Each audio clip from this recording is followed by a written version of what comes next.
নমস্কার বন্ধুরা, কেমন আছো সবাই? আশা করি সবাই ভালো আছো, আমিও ভালো আছি। তো আজকে তোমাদের জন্য দেখো, আমি একটি খুব সাধারণ অথচ খুব ভালো খেতে, খুব সুস্বাদু একটি রেসিপি নিয়ে চলে এসেছি, লাউ চিংড়ি। যেটা আমরা অবশ্য সবাই রান্না করতে জানি, কিন্তু আমি যেভাবে রান্না করেছি সেটাই আজ আমি তোমাদের সঙ্গে শেয়ার করলাম। এটি খেতে খুবই সুস্বাদু হয়েছিল।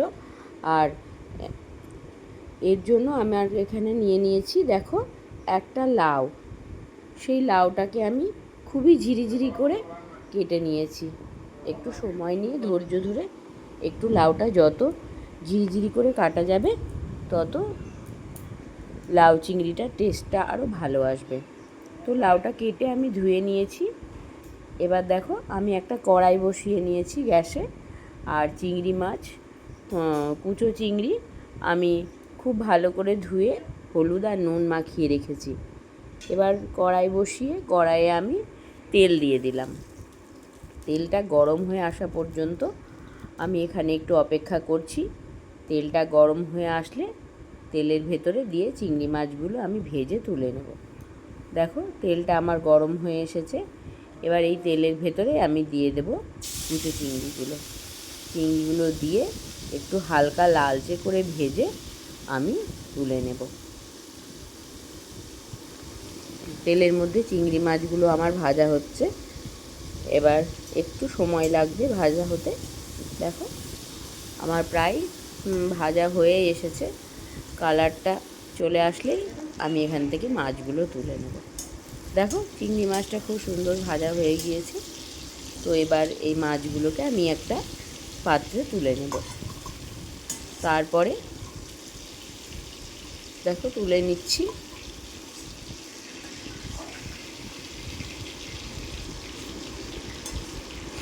এবার ওই কড়াইয়ের ভেতরে আমি সামান্য আর একটু তেল দিয়ে দেব, কারণ প্রথমে আমি একদম বেশি তেল দিইনি, অল্প তেল দিয়েছিলাম। এবার দেখো এর ভেতরে আমি দিয়ে দিলাম অল্প একটু তেল, আরও একটু তেল। তরকারিটা রান্না করতে আর একটু আমার তেল লাগবে, ওইটুকু তেলে হবে না। তো আমি আর একটু তেল দিয়ে নিলাম। এবার সামান্য কিছু ফোড়ন এই তেলের ভেতরে আমি দিয়ে দেব। আমি এখানে ফোড়নে নিয়েছি দেখো একটা শুকনো লঙ্কা, তেজপাতা,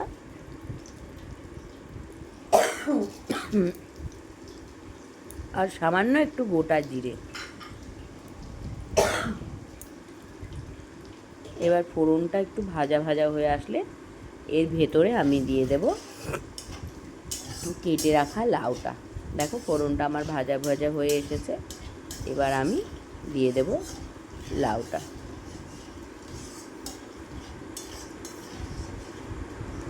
লাউটা দিয়ে দিচ্ছি। লাউটা আমার দিয়ে দেওয়া হয়ে গেছে। এবার এটাকে একটু ভালো করে মিশিয়ে নেব, ওপর নিচ করে একটু মিশিয়ে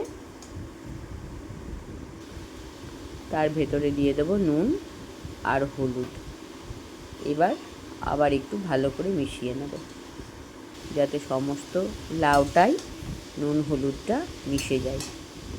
মিশে যাওয়ার পর এটাকে একটু লো ফ্লেমে আমি 5 মিনিট মতো ঢাকা দিয়ে রাখবো। তাতে কি হবে, লাউয়ের জলটা ছেড়ে আসবে এবং লাউটাও অনেকটা সেদ্ধ হয়ে যাবে। দেখো আমি ঢাকা দিয়ে দিয়েছি। 5 মিনিট পর আমি এবার ঢাকাটা খুলে নেব। লাউটা দেখো কতটা কমে এসেছে আর অনেকটা জলও বেরিয়ে গিয়েছে। এবার আবার এটাকে আমি একটু নেড়ে দেব। নেড়ে দেওয়ার পর এর ভেতরে আমি কিছু মশলা অ্যাড করব। তার জন্য দেখো আমি এখানে দিয়ে দিচ্ছি 1 চামচ আদা আর লঙ্কার পেস্ট। লাউয়ে সবসময় একটু অল্প মশলা দিলেই লাউয়ের নিজের একটা সুগন্ধ আছে, সেটা বেশ ভালো লাগে। আর এই যে হাফ টিস্পুন মতো জিরে গুঁড়ো আর হাফ টিস্পুন মতো চিনি।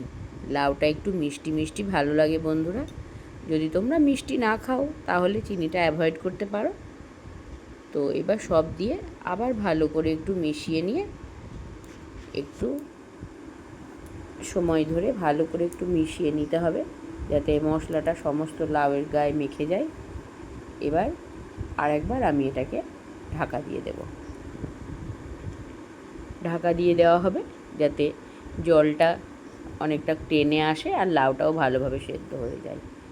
দেখো ঢাকা দিয়ে দিয়েছি, আমি 2-3 মিনিট পর আবার ফেরত এসেছি, খুললাম। দেখো লাউয়ের জলটা অনেকটাই টেনে গিয়েছে, কিন্তু এটা আর একটু রান্না করতে হবে, যেহেতু ঢাকা দেওয়া ছিল তো সমস্ত জলটা টানেনি। এবার এটাকে একটু ঢাকাটা খুলে খানিকক্ষণ একটু নাড়াচাড়া করে নিতে হবে। নাড়াচাড়া করলে আস্তে আস্তে যখন জলটা শুকিয়ে আসবে তখন এই যে ভেজে রাখা চিংড়ি মাছটা আমি ওপর থেকে দিয়ে দিলাম। চিংড়ি মাছটা দিয়ে ভালো করে আবার মিশিয়ে নেব।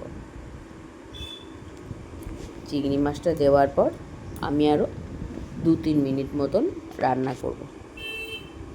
চিংড়ি মাছটা দেওয়ার পর আমি এখানে আবার 3টে মতন কাঁচা লঙ্কা চেরা দিয়ে দিলাম।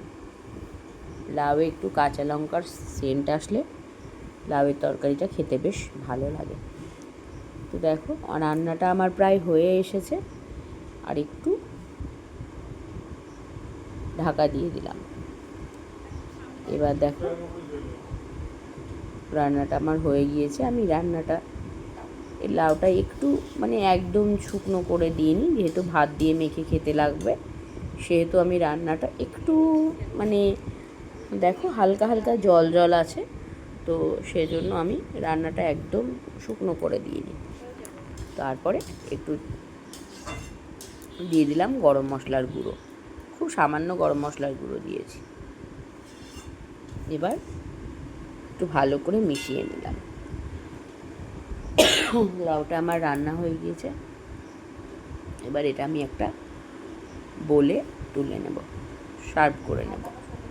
দেখো এবার এটা আমি তুলে নিচ্ছি, কত সুন্দর কালারটা এসেছে লাউয়ের, খেতেও খুব সুন্দর হয়েছিল বন্ধুরা। তো এইভাবে আমি আজকে লাউটা রান্না করে ফেললাম। তো তোমরা কে কেমনভাবে রান্না করো লাউটা আমার কমেন্ট বক্সে অবশ্যই জানিও। আমি এইভাবেই লাউটা রান্না করি, তাই তোমাদের সঙ্গে এই লাউর রেসিপিটাই আমি শেয়ার করলাম। তো তোমরাও একবার এইভাবে বানিয়ে খেয়ে দেখো, যদি ভালো লাগে অবশ্যই আমাকে জানাবে। আর তোমরা কেমনভাবে রান্না করো সেটাও আমাকে জানাতে পারো। তো দেখো কত সুন্দর লাগছে দেখতে লাউটা, মনে হচ্ছে যেন এক্ষুনি খেয়ে নিই। তো এটা গরম গরম ভাতের সঙ্গে খুব সুন্দর লাগবে খেতে। তো আমার ভিডিওটি যদি তোমাদের ভালো লাগে লাইক করবে, কমেন্ট করবে, আর শেয়ার করবে, আর সাবস্ক্রাইব করে অবশ্যই আমার পাশে থাকবে। তো দেখো